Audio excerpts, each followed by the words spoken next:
Assalamualaikum warahmatullahi wabarakatuh. Perkenalkan, nama saya Ricky Subagja. Saya owner dari Art Garden Flower ini sendiri. Saya lahir di Cihideng dan besar di Cihideng juga. Jadi untuk tanaman udah mulai dari kecil sih ya.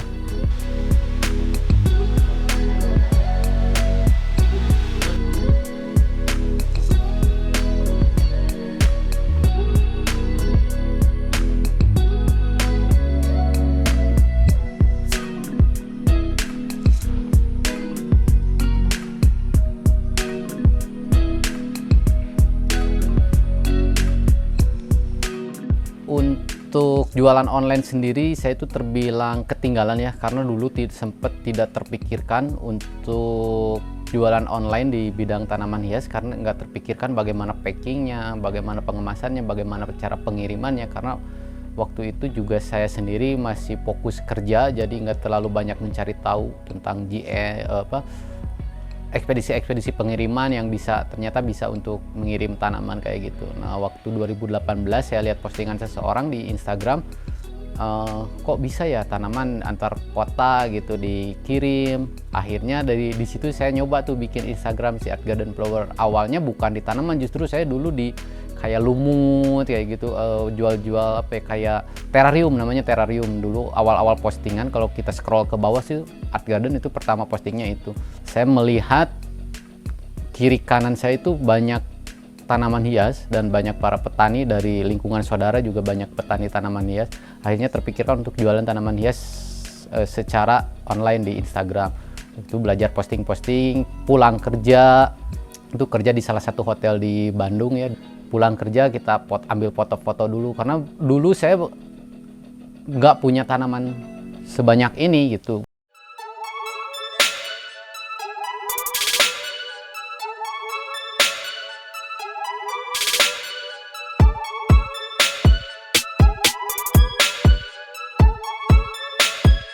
Dapat order pertama itu ya lumayan lah, agak sedikit semangat. Kita pulang kerja nyari pohon, saya packing sendiri di rumah. Waktu itu dia masih di rumah mertua di Lembang, masih 2018.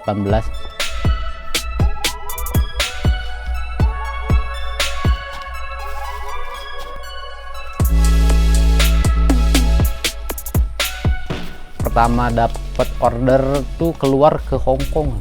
Yang dikirim waktu itu pertama kalau ke Hong Kong itu Philodendron Melano sama Calathea White Fusion. Calathea White Fusion itu masih banyak banget di sini, sama Melano juga banyak, dan alhamdulillah sampai sekarang pun saya dikenal sebagai pencetus Melano menjadi harganya setinggi sekarang gitu. Karena dulu itu Philodendron Melano Chrysum itu namanya bukan Melano, kalau dulu orang sini tuh dikenalnya namanya itu Waterblood. Buat compare nih, dulu waktu belum dilirik Melano yang setinggi-tinggi di belakang saya itu harganya paling mahal itu di 150.000. Kalau sekarang? Sekarang di 15 juta. Berarti 100 kali lipat dari harga dulu. Dan alhamdulillah juga dari semenjak Melano booming waktu itu banyak petani di sekitar sini yang dulu join sama saya, yang sering saya ambil tanamannya. Mereka juga dari segi ekonomi jadi ikut kebantu terangkat juga gitu.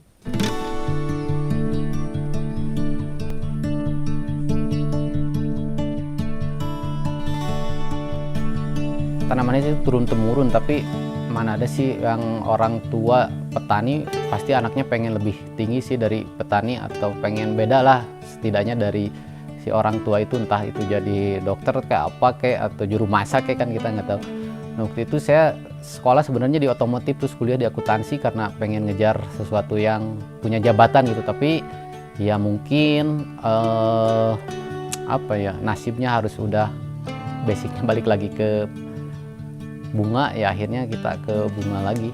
Yang bikin saya yakin 100% di bunga ya itu pertama punya order ke luar, terus setelah ke Hong Kong saya punya order lagi ke Singapura, Amerika sama Kanada waktu itu.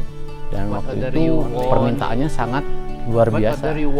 Dan kalau boleh dibilang pertama untuk eksportir tanaman hias aroid sendiri itu di daerah sini, Parongpong khususnya, itu saya.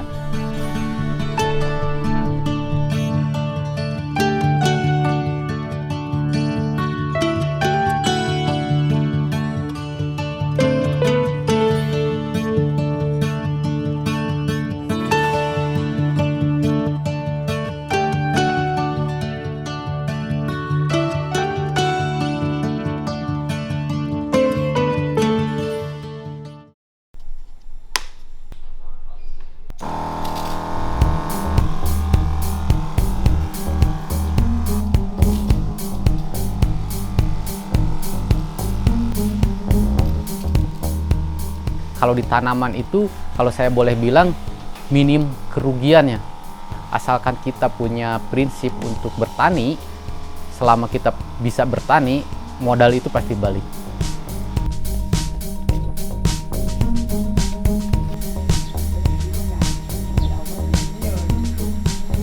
Pengalaman buruk, pengalaman tanaman busuk juga banyak.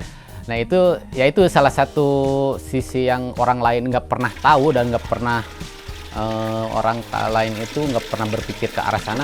Sebenarnya banyak resikonya sangat gede sekali. Kalau saya disuruh milih, saya mending jadi petani murni di sini. Saya jual ke supply ke para eksportir, no resiko. Tapi kalau kita ekspor, itu kita nanti ada yang namanya apa? Busuk di jalan, si tanamannya lama, di pengirimannya lama, kayak gitu 15 hari kan itu udah bikin tanaman itu dehidrasi, mulai menguning dan bahkan sampai mati total pun itu sering kali terjadi. Waktu juga saya pernah tuh berapa ya, 200 pohon mati semua, nilainya sekitar 18.000 US tuh, kurang lebih 220 jutaan. Kita kan sama bayar di luar itu di awal mereka sebelum transaksi kita jelasin dulu. Kalau sampai terjadi hal seperti itu, untuk awal mau ganti 70% dari nilai transaksi atau kita kirim ulang tanaman. Tapi rata-rata buyer pilih kirim ulang tanaman.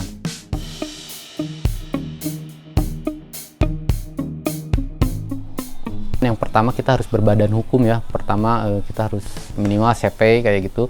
Terus nanti setelah kita punya akte CP, kita mendaftar ke Dinas Pertanian, kita nanti dapat namanya sertifikat pembudidaya atau sertifikasi orang itu benar budidaya atau cuman jual beli aja. Nanti ada sertifikatnya dari Dinas Pertanian Jawa Barat.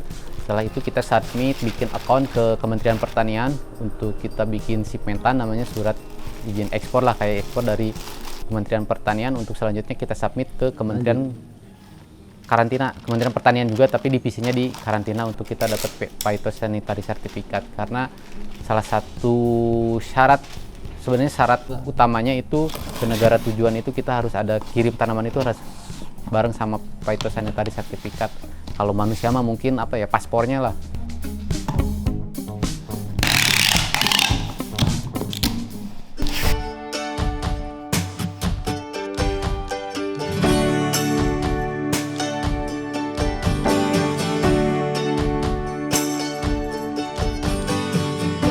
Target ke depan sih ya memang benar, saya pengen si greenhouse yang sekarang ini, kebetulan kita juga baru sekitar kurang lebih 1 bulan pindah ke sini, itu mengikuti standarnya dari karantina pertanian. Jadi kita pengen si greenhouse ini jadi standar untuk ekspor tanaman, karena belum ada ya sejauh ini. Di Bogor udah ada satu di Flora Ayu Nusantara. Terus di Bandungnya sendiri sama sekali belum ada. Kemarin saya sempat ngobrol sama orang karantina dan mereka pun mau mendampingi kita untuk menjadikan greenhouse ini greenhouse percontohan sebagai standarisasi buat ekspor. Mungkin kedepannya juga saya pengen terus yaitu, karena belum ada beberapa yang harus dipenuhi, belum kita penuhi. Mungkin kedepannya itu target kita mengejar itu sih, supaya greenhouse ini 100% bisa menjadi standarisasi orang karantina untuk greenhouse yang layak ekspor kayak gitu.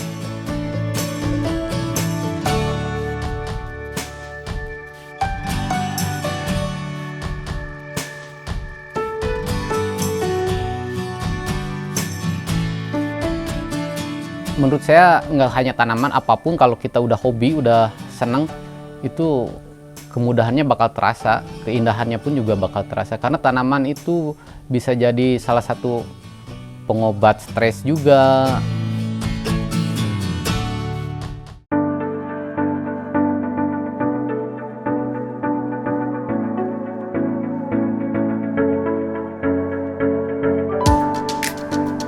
Jangan pernah malu kita untuk bertani, jangan pernah ragu kita untuk melangkah, karena tanpa berani melangkah ya sampai kapanpun kita nggak bakal pernah maju.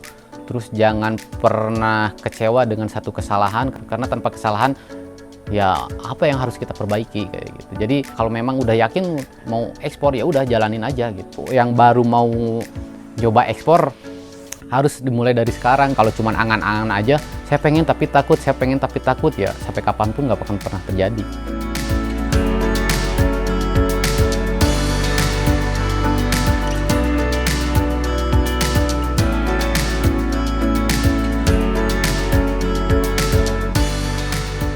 tanaman hias bagi saya itu adalah sumber kehidupan. Sumber kehidupan, ya banyak kan sumber kehidupan itu artinya luas. Jadi saya dapat apapun juga dari tanaman hias. Terus kalau cakupan lebih luasnya lagi, kita dapat oksigen juga. Indahnya oksigen, murninya oksigen itu dari tanaman hias. Jadi memang tanaman hias itu kehidupan buat saya.